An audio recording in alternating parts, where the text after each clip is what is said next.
Hello, hello, hello, hello, good people. Hello and welcome to Wednesday Wet Wisdom, which is my small business tips for business owners that are similar to me or even not like me and just are doing different types of businesses. If you haven't already, like and subscribe to our channel. Today we're talking time management tips for small business owners. I have been my most successful when I am organized and really focused on keeping things, in order with what my goals are related to projects and project management and all those different things.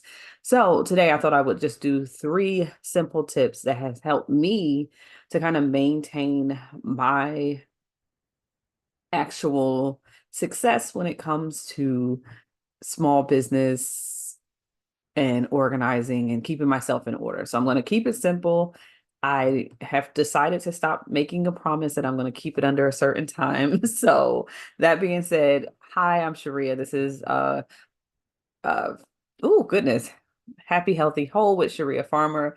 And this is where I do different things to support the health and wellness of Black women, along with small business tips on Wednesday for those who may own businesses in different service-based organizations or service-based providers, such as therapists, consultings, um, coaches, and all so many other areas. Anyway, today I'm going to give you my three tips that are really helpful for me. Um, Most critical skills that are around like small business owning and things like that are really wrapped up into understanding what you need to understand. And so I was having a conversation yesterday about the importance of knowing the difference between an entrepreneur and a small business owner, and also being a solopreneur. I get always get tricked up with that word, and understanding how it then changes when you become a employer. And so really understanding those intertwined differences has helped me to make sure that I run my business with a sort of a task of juggling it with a million different things, but at the same time, balance and care, and essentially understanding that I am human and I need rest and relaxation along with working and giving things my best. And so I want to make sure that it's clear that I am not one of those people who believe in grind until you sleep, to don't sleep until you die.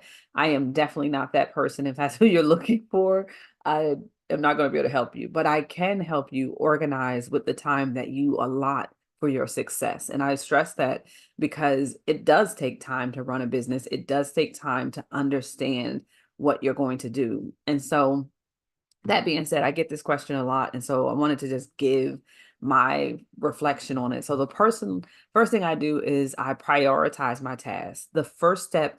Um, the first step to a better day and to better time management is to identify and understand your prioritizing of the tasks that drive your business forward. So ask yourself this question: which task align with my long-term goals? And then focus on those tasks to generate revenue, improve customer relationships, and expand your market reach.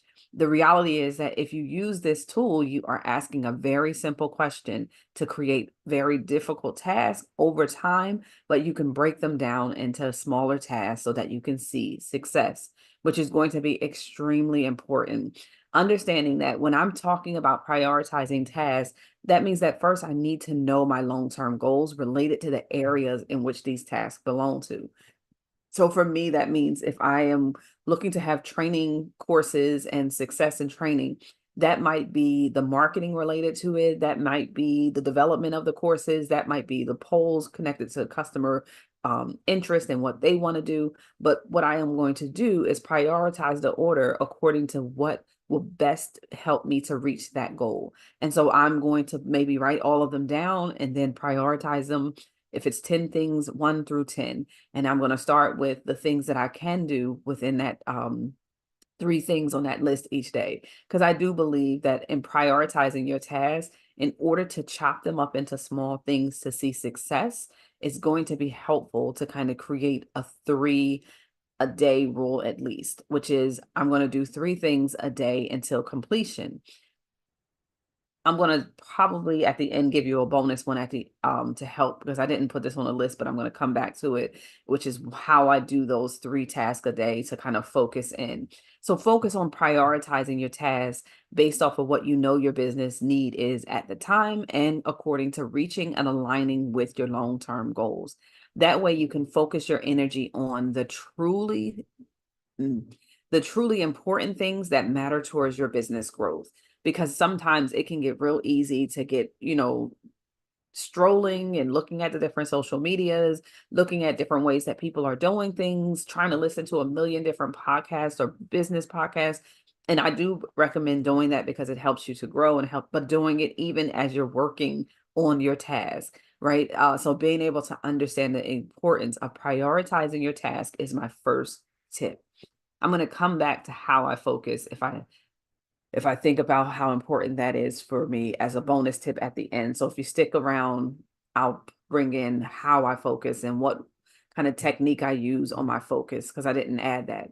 The next thing I'm going to say, as a business owner, if you are not a solopreneur and you don't have a VA yet, because every business is different size and different, different of different size and at different stages. However, there's going to be a point where you have to understand the benefit to delegating responsibilities. I know that the success in my business comes from also understanding I don't need to do everything. Every task is not for me to do. As a business owner, you can't or shouldn't do everything yourself. Delegating responsibilities to to your team, to your outsourcing, to your VAs, or different tasks for accounting and marketing is going to be important, because not only does it free up time, but they have a higher focus on that specific area based off of their skill. And when they are able to focus on using their skill to benefit your business, you can then reach success in the areas that are about the things you love about your business. And so understanding that delegating and outsourcing is going to be an important part of, as your business grows, knowing who and what else you need to support that business and to grow that business even further. When you are wanting to grow, you have to learn this, because what I've found, and I can't speak for everyone, is that when we hold on to everything, things don't get complete and we don't see success. When we find our area of expertise and we find our outsourcing businesses or places that we trust, we get a relationship with them, and then we also at some point make sure that relationship reflects the success that they are able to have because of their area of expertise, but the success that we're able to show because they are able to focus on those areas. So things like accounting, marketing, if you're not a master at them and you can afford it, because every business is different, finding that way to delegate it or outsource it can help you to reach the next level in your business in the blink of an eye. So really trusting your team, understanding that your team is valuable, and remembering that effective delegation isn't just about getting rid of tasks. It's about empowering the other people to take ownership and contribute to your business with their level of success in their area of expertise. So trust your team, focus on the bigger picture. As the entrepreneur slash business owner, you need to know the big ideas, have space to do that and create them.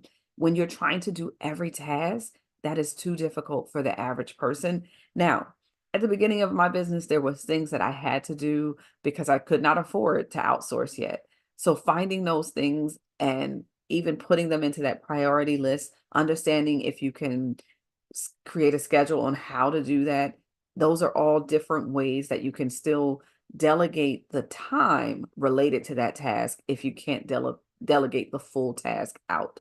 So making sure that even if it's something as simple, for myself, I'll use my therapy practice.